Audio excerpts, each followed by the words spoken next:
अच्छा सुनो, सब्सक्राइब करते वक्त ना घंटी बजा देना ताकि जब मैं ऑनलाइन आऊँ तो तुम्हारे फोन की भी नमस्कार दोस्तों, आप सभी का स्वागत है हमारे YouTube चैनल पर। तो आज हम बात करेंगे UP DElEd BTC admission 2024 latest update के बारे में। तो आज हमारी तारीख हो चुकी है 13 जून 2024 की। बड़ी अपडेट में सबसे पहले बात करेंगे आज की ब्रेकिंग न्यूज।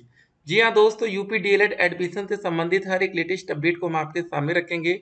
बच्चों के कमेंट्स हम आपके सामने रखेंगे। फॉर्म आ गया है क्या सर? 12 के बाद डीएलएड में एडमिशन हो जाएगा।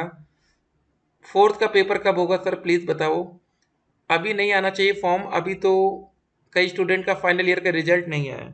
देखिए दोस्तों, ये सबसे इंपॉर्टेंट बात है। अगर आपका फाइनल ईयर का रिजल्ट नहीं आता, अगर आप एक अपीयरिंग छात्र हैं, तो आप आवेदन नहीं कर पाएंगे, क्योंकि यूपी में मेरिट बेस्ड एडमिशन होता है। जब तक दोस्तों ये प्रोसेस होता रहेगा यूपी में मेरिट के आधार पर एडमिशन, तब तक अपीयरिंग छात्रों को दिक्कत बनी रहेगी। ठीक है। उसके बाद देखिए, डीएलएड प्राइवेट कॉलेज में क्या इंग्लिश मीडियम होगा क्या? देखिए दोस्तों, अगर आप डीएलएड चाहे सरकारी कॉलेज डाइट से करिए, चाहे प्राइवेट कॉलेज से करिए, ठीक है ना, तो पेपर आपका देखिए मेन हिंदी में ही होता है। तो आप इंग्लिश में पढ़ सकते हैं, कोई दिक्कत नहीं, लेकिन एग्जाम जब आपका हिंदी में होगा तो इंग्लिश में पढ़ने का कोई विशेष आपको फायदा मिलता नहीं है। थोड़ी सी हिंदी सीख लीजिए, आगे जब आप सीटेट का एग्जाम देंगे, ठीक है, सीटेट, तो वहां पर आपका पेपर जो आता है वो हिंदी और इंग्लिश दोनों में आता है। तो सीटेट में कोई दिक्कत नहीं, खाली थोड़ा सा डीएलएड में दिक्कत आ सकती है आपको। एक इंग्लिश का आपको सब्जेक्ट मिलेगा सेकेंड और फोर्थ सेमेस्टर में। तो कोई भी बच्चा अगर डीएलएड से संबंधित कोई भी जानकारी चाहता है यूपी डीएलएड में, ठीक है, तो ए टू जेड जानकारी आप हमसे प्राप्त कर सकते हैं, एडमिशन से लेके नौकरी तक। ठीक है, पहले दिन से लेकर नौकरी तक का क्या प्रोसेस होगा, कैसे डॉक्यूमेंट्स आपको तैयार करने, सब कुछ हम आपको बता देंगे। दोस्तों, ये नोटिफिकेशन बहुत ही इंपॉर्टेंट होगा। ऐसा एक नोटिफिकेशन हमारा जारी किया जाएगा, उसके लिए सभी बच्चे बेसब्री से इंतजार कर रहे हैं। जब भी नोटिफिकेशन 2024 का आएगा, सबसे पहले आप लोग देखेंगे यहाँ पर साफ साफ लिखा रहेगा आवेदन के लिए अहर्ता आयु एवं निवास। ये दोस्तों बहुत ही इंपॉर्टेंट बिंदु रहेगा। फोर्थ नंबर जरा ध्यान दीजिएगा सभी बच्चे, ठीक है ना। तो उसमें शैक्षिक अर्हता सबसे पहले देखिए, क्या जनरल कैटेगरी में मिनिमम 50% आपको चाहिए। अगर आपके 49.9% है ना, तो भी आपका एडमिशन होने में दिक्कत आती है, क्योंकि जब आप लोग फॉर्म भरते हैं, ये दोस्तों देखिए, जब ये विंडो ओपन होती है कैंडिडेट रजिस्ट्रेशन पार्ट 1, अगर आपके मान लेते 1000 नंबर का क्वेश्चन पेपर है, 500 नंबर आएगा तो आपका 50%, 50%। अगर आपका 49,999 499 नंबर आ गया, तब क्या होगा, ये 49.9% बनेगा, जो कि एक नंबर कम है। तो ये ऑनलाइन दोस्तों आपको वहाँ परसेंटेज नहीं भरना होता है, वहाँ पर आप नंबर डालते हैं। जो परसेंटेज होता है वो ऑटोमेटिक कैलकुलेट होता है। तो ये सब दिक्कतें आती हैं। उसके बाद देखिए, नो योर स्टेट रैंक, आपकी स्टेट रैंक देख सकते हैं। Choice step on generate OTP, आपको दोस्तों अपनी ओटीपी को जनरेट करना होता है, जिसमें आपके लगभग 5,000 रुपये लगते हैं। उसके बाद आप ऑप्शन फिलिंग का मतलब ये होता है कि आपको कितने कॉलेज चूज करने हैं। देखिए, जैसे अगर आपके जिले में 10 आपके प्राइवेट कॉलेज हो, ठीक है, एक बात याद रखिएगा सभी बच्चे, जरा ध्यान दीजिएगा एक बात को, कॉलेज हमेशा जो एडमिशन होता है आपका वो बेस्ट कॉलेज में होना चाहिए। क्यों पता है ऐसा? क्योंकि जैसी आपकी संगति होगी ना, वैसे ही आपको नौकरी मिलेगी। आप किसी ऐसे कॉलेज में एडमिशन ले लेते हैं जहाँ कोई बच्चा नहीं पढ़ने आता, किसी को पढ़ने से मतलब नहीं है, आप देखेंगे ऐसे ऐसे डीएलएड में कॉलेज है, 100 बच्चों की सीट है तो 50 बच्चे फेल हो रहे हैं। इतना गंदा गंदा रिजल्ट आता है। डाइट के बच्चे देखिए टॉपर में बने रहते हैं हमेशा, और वो बच्चे जल्दी नौकरी भी पा जाते हैं।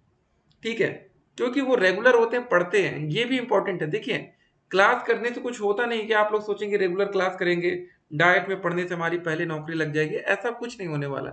लेकिन फिर भी अगर आप रेगुलर रहेंगे तो उसका आपको फायदा देखिए अपने आप मिल ही जाएगा।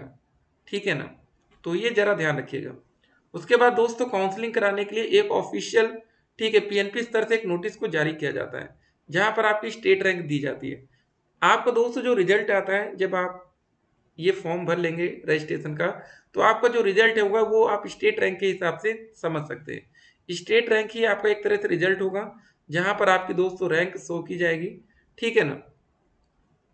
चॉइस लॉकिंग और अलॉटमेंट रिजल्ट, ये दोस्तों इंपॉर्टेंट होगा। देखिए, जब आप कोई आपके मन का कॉलेज मिल जाएगा, 5,000 की और पेमेंट करेंगे, टोटल मतलब आपकी 10,000 तक की पेमेंट पर, ठीक है, आपका अलॉटमेंट रिजल्ट डाउनलोड होगा। फिर आप वही रिजल्ट लेकर आप उस कॉलेज में जाएंगे। जैसे प्राइवेट कॉलेज की फीस 41,000 है टोटल, तो आपका वहाँ पर 10,000 माइनस कर दिया जाएगा। अगर आप 10,000 पेमेंट करके जाएंगे तो आपको 31,000 वहाँ पर पेमेंट करनी पड़ेगी। अब सरकारी कॉलेज की फीस एक साल की 10,200 होती है।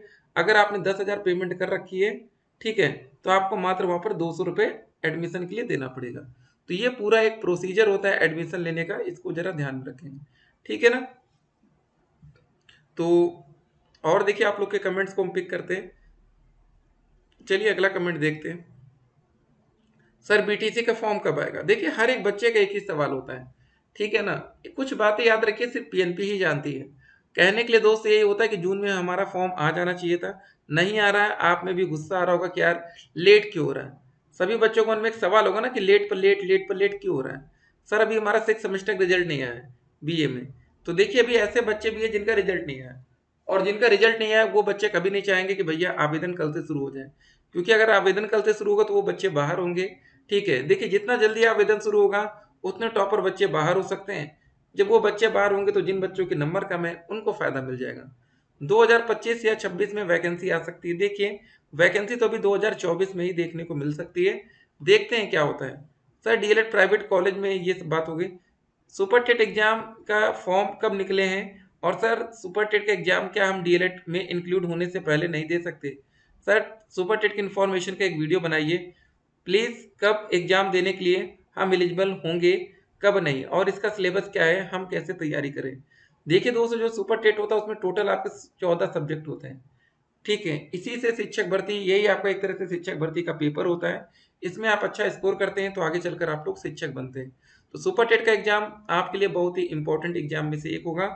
सुपर टेट का एग्जाम देने के लिए हमारे पास क्या डॉक्यूमेंट्स होना चाहिए, ये एलिजिबिलिटी क्राइटेरिया होता है। देखिए दोस्तों जैसे आप डीएलएड में एडमिशन लेने के लिए आपका हाई स्कूल 12वीं ग्रेजुएशन का रिजल्ट होता है ना, वैसे सुपर टेट के लिए आपको इतना चाहिए होगा, उसके साथ साथ डीएलएड चाहिए होगा, उसके साथ साथ आपका कोई ना कोई टेट क्लियर हो। यूपी टेट या सी टेट में से एक टेट आप क्लियर करेंगे तब जाकर आप सुपर टेट के एग्जाम में बैठ सकते हैं। वो भी पेपर 150 अंकों का होता है। वहां पर जितना ज्यादा आप स्कोर करेंगे 100 से ऊपर, 120 से ऊपर, नौकरी पाने के प्रबल चांसेस आपके होते जाएंगे। आवेदन में कोई सुधार का आपको मौका नहीं मिलता, तो फॉर्म भरते समय आपको कोई भी गलती नहीं करनी है, गलती से बचना है आपको, ठीक है ना। ये ध्यान रखिएगा। क्या यूपी डीएलएड करके यूपी के बाहर नौकरी मिल सकती है? बिल्कुल डेफिनेटली यस, आपको मिल सकती है। यूपी डीएलएड करके भी आप यूपी के बाहर नौकरी लेने जा सकते हैं। 2024 एडमिशन लेने का पूरा प्रोसेस, आप लोग का रिजल्ट आप लोग तैयार रखिएगा। यूपी का निवास होना जरूरी है, ये ध्यान रखिएगा, ठीक है। अदर स्टेट में पढ़ाई कर रहे हैं कोई दिक्कत नहीं, यूपी के रहने वाले, बस ये इंपॉर्टेंट होना चाहिए। 2024 में आपकी एज लिमिट मिनिमम 18 साल, मैक्सिमम 35 साल, 5 साल की छूट मिल जाएगी कुछ लोगों को तो 40 साल। फीस आपकी 700 रुपये आवेदन फॉर्म की फीस हो सकती है। एलिजिबिलिटी क्राइटेरिया हमने बता रखा है। डीएलएड करें या बीएड? देखिए डीएलएड करेंगे आप 1 से 5, 6 से 8 तक के टीचर यूपी में बन सकते हैं। बीएड करेंगे तो 6 से 8 और 9 से 10। 9 से 10 में ये सब्जेक्ट वाइज वैकेंसी आती है जिसका नाम टीजीटी आपने सुना होगा ना। तो यहाँ पर डायट कॉलेज की कट ऑफ क्या जा सकती है? जनरल में 240 प्लस, ईडब्ल्यूएस में 235, ओबीसी में 235 प्लस, एससी में 230 प्लस, एसटी में 210 प्लस, फिजिकल हैंडीकैप में 200 प्लस पर आपको सरकारी कॉलेज मिल जाना चाहिए, ठीक है। हमारा व्हाट्सएप नंबर उम्मीद करते हैं आप लोग के पास होगा, कोई दिक्कत हो मैसेज करिएगा, नहीं तो पिछली वीडियो में देखिए। मिलते हैं। फ्री में एडमिशन की बात होती है तो सिंपल सी बात है, स्कॉलरशिप बेस्ड एडमिशन होते हैं डीएलएड में, तो आप किसी भी प्राइवेट कॉलेज से संपर्क कर लीजिएगा। अगर वहां पर सीट खाली जाएगी तो आपको वो फ्री में एडमिशन लेंगे। एक कंडीशन है, पहले आपको डीएलएड के लिए ऑनलाइन रजिस्ट्रेशन करना पड़ेगा, बिना फॉर्म किए हुए आप डायरेक्ट एडमिशन भी नहीं ले सकते, तो फॉर्म भर दीजिएगा। फिर मिलते हैं, स्टे कनेक्टेड।